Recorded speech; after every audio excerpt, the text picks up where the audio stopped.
Hi, I'm Joey Backrack, and I'm an alcoholic. And I'm Siobhan Garcia, and I'm a normie. And this is Totally Sober.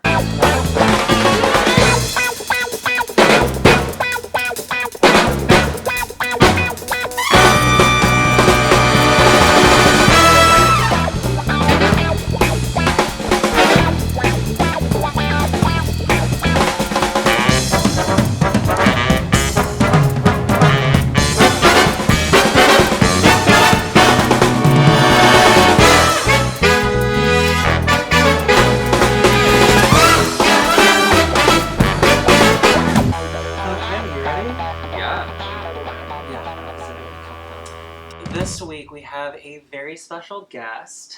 Their name is Kay Goodheart. Hi.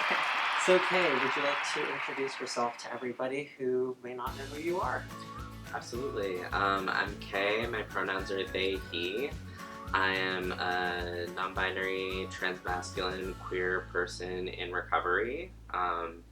I am an alcoholic and addict, and I have about 8 months of sobriety.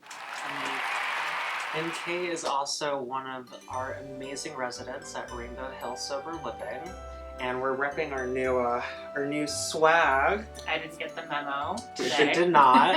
It's RHSL for Rainbow Hill Sober Living, and we're going to be selling them, and all the funds that we're able to raise will help individuals who need financial assistance get into LGBT affirming sober livings like ours. We've got something to share. We're really proud of our product and are excited to make it available on our website.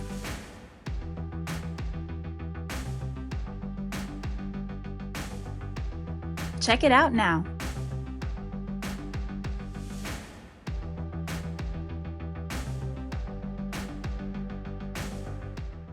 Would you like to talk about your experience in recovery? Yeah, absolutely. So, about 8 months ago, I was in a really rough spot. My addiction had progressed to a point of extreme isolation, and so with some help from my family and support system, I made the decision to enter into a rehab program. And I was there for about a month, and it was recommended to me to transition out of that by going into sober living. And so, I mean, I didn't even have a conception that there were LGBT sober livings out there. And so when I found out about Rainbow Hill, I was so excited because, it can be really daunting to, enter into a living space with a bunch of straight and cis people, and so this has just been a really great option for me. And it was a really fun conversation when you called too. Totally.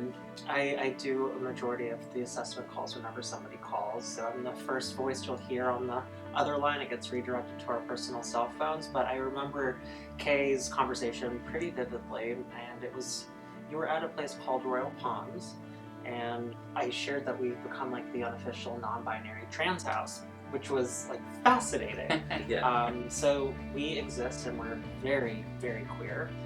What have been some of the highlights of living at the house? I mean, yeah, this is so cheesy, but it really does feel like a family a lot of the time. We have whether it's just catching up with what everyone did during the day, at night in the kitchen making dinner, or sometimes we'll all watch movies together. There's really a great sense of community there, and I consider a lot of my housemates I would be friends with them outside of the context of sober living, and I feel that's really special. Other highlights, I mean, sometimes we'll have really fun events, and yeah, just getting to see everyone that you live with, just kind of struggle through it together, and have small wins day to day and big wins over time.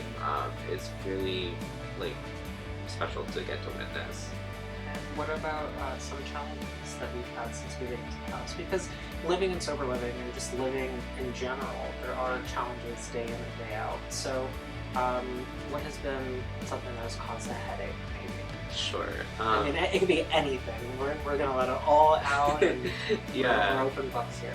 I think, definitely there's been some, like, personality clashes, like, with former residents. Right now we have, like, a really good group, so I feel, like, lucky about that, but that's definitely been challenging,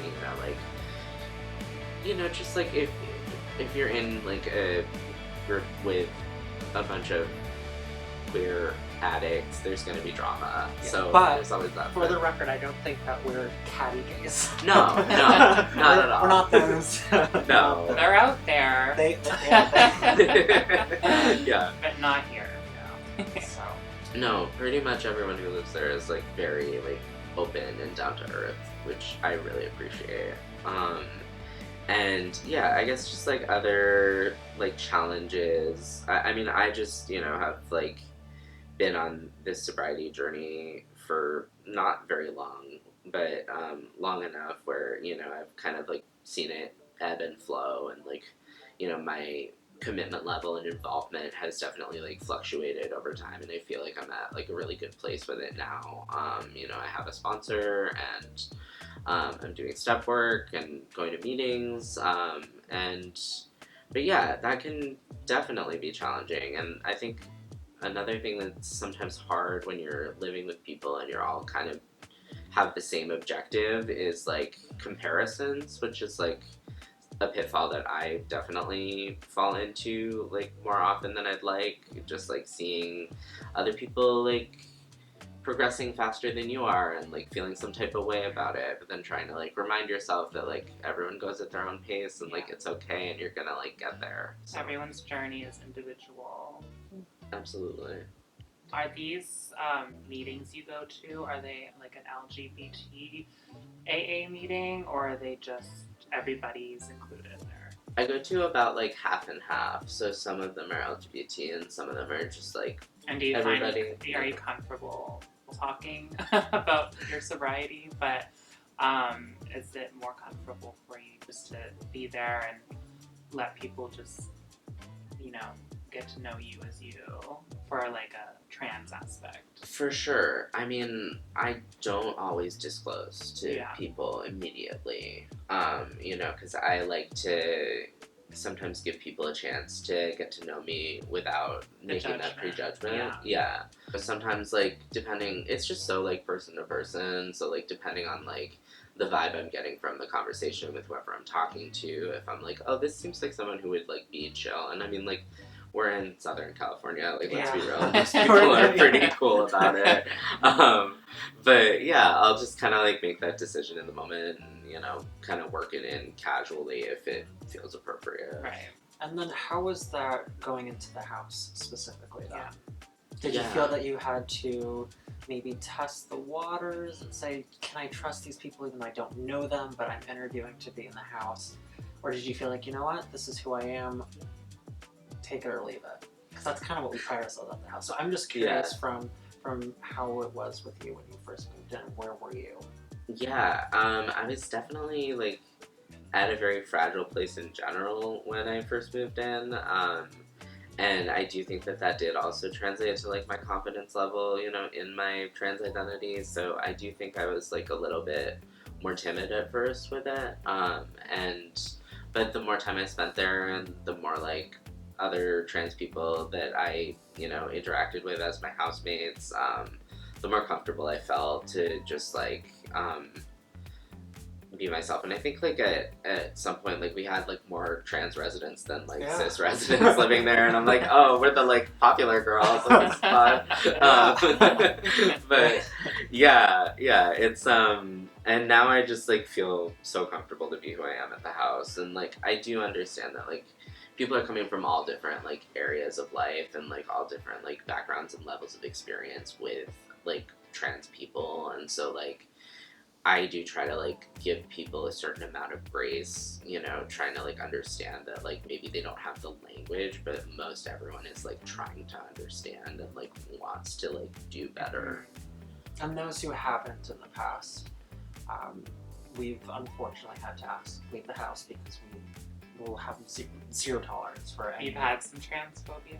We had one resident in particular who was intentionally misgendering residents, which was an unfortunate circumstance, but Yeah, we wish if them that the best ever of luck. happens, they are out. Yeah, so Just zero for tolerance. viewers. Yeah, and we've been very transparent about that as well. So, and I mean, you were there at the house during that time period. It was handled pretty freaking swiftly. Yes. So- Yeah, it was like overnight. Yeah. I blinked and they were gone. Yeah. Yeah. And Kay, have you ever experienced transphobia from our community? Oh, that's such a good question. Definitely nothing like super overt. I would say definitely like sometimes like a little like microaggression here or there, like it's yeah, just like sometimes I get like a vibe, especially like in certain like cis gay male spaces that like they do not see me as like the same. Yeah. Same, because I've had it happen, particularly with cis gay males as well, where they almost sometimes can think that we're the same. Totally, yeah. Which should be like just as invalidating as like not thinking and we're the it's same. just really bizarre, but it's just I've avoided that for the most part. I try to. Don't worry, you're one of the good ones. I'm one of the good ones. You are. Everyone that in Rainbow Hill Sober Living and Recovery is just, it's all good vibes. We're a rare breed. Yes. You are in West Hollywood. We are. We don't mind ruffling a few feathers, doing things the way that we want things to be done. Mm-hmm. Leading by example, whether or not people agree with us or not. Just to talk about a little bit with, you were talking about Sober Living House. How has your experience been here at Rainbow Hill Recovery for the IOP treatments? Yeah, the IOP has been so lovely. I mean, like, I don't know how y'all found like this amazing group of people who work here. Honestly, it's like I can't even think of like one single person who I would like want to be different. Thank you. Yeah, it's so nice. Like I like every week, like I'll like text someone and they'll be like, "Oh, you looking forward to the weekend?" And I'm like, "I mean, I guess, but like I don't know. I had a good week." Like, but yeah, no. I mean, I really like the vibe here so much, and it's been so helpful. I feel like I've done so much like good important work, like from like from like art therapy sessions to like DBT to just like individual counseling. The case manager here is amazing. I've been in IOPs before and I've never had like such a like individualized like positive experience, honestly. You're making me cry.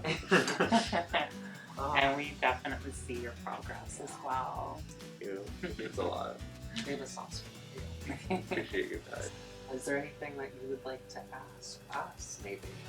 I'm curious about what your guys' like, dreams for the future of Rainbow Hill Recovery is. Yeah, and that is a really good question. So, without letting too much out there, it has been a dream of ours to open more Rainbow Hill Recoveries across the nation, specifically in cities and states where being exactly who you are is looked down on. So it's not as included exactly as California. So it would be really great to have them in places like the Midwest, the South, even Florida. Have a safe haven for them to go to. So that's the overall dream. But with the house, we start with the house. It was 2.5 years, and we owe so much. Great, like we're so thankful to all of our clients, their parents, your parents, because we wouldn't be where we are today without you. Plain and simple. So, hopefully we'll be able to continue to grow and spread the gay word. Totally. Just keep going and world domination. I love it. Yeah. The gay agenda. This is just phase 2. Yeah.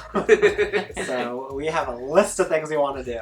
It's brand new, so we just have like quite a long journey ahead of us. And Can Can you believe it's already been 14 weeks? Whoa. Just like that, 14 weeks. Woo! That's wild. Crazy. Yeah.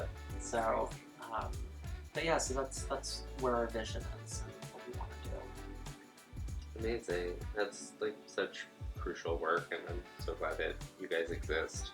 Honestly. Thank you. You get to be a part of that. Too. Yeah. We're officially opening our doors to trans women at Rainbow Hill Sober Living, which is very exciting.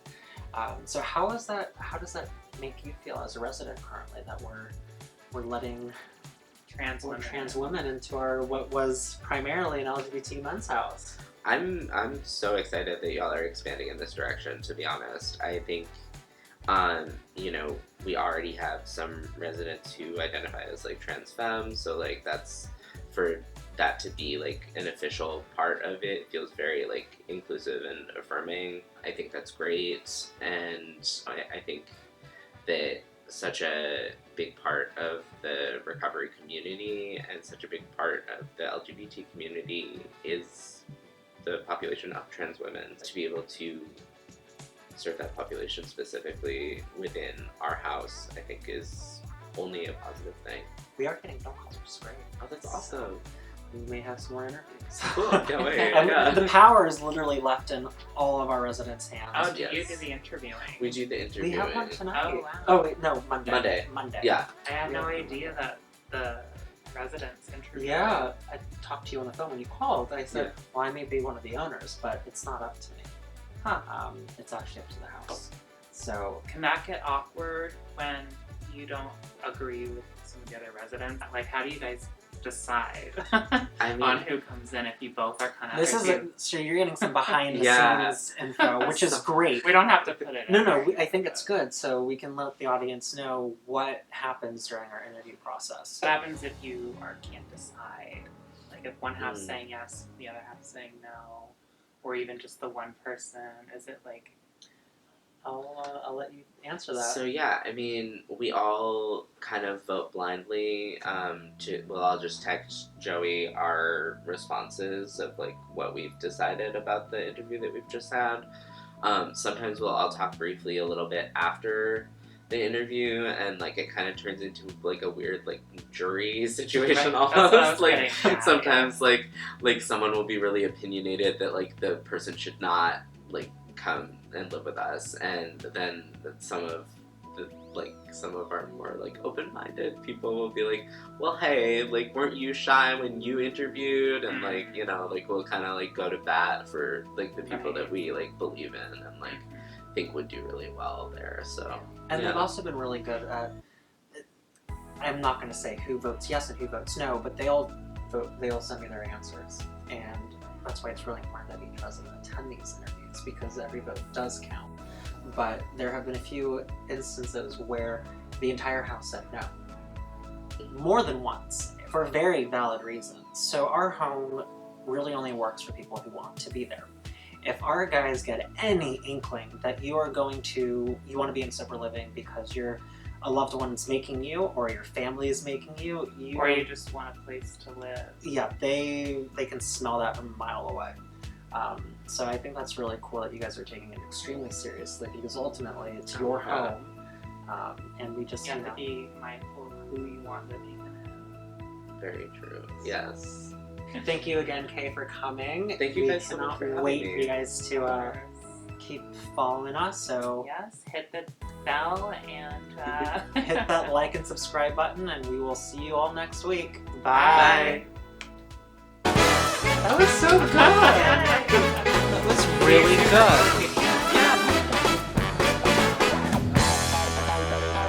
I asked you a question. I had nothing prepared. What do you mean? Yeah, it's been better. It's been a couple days.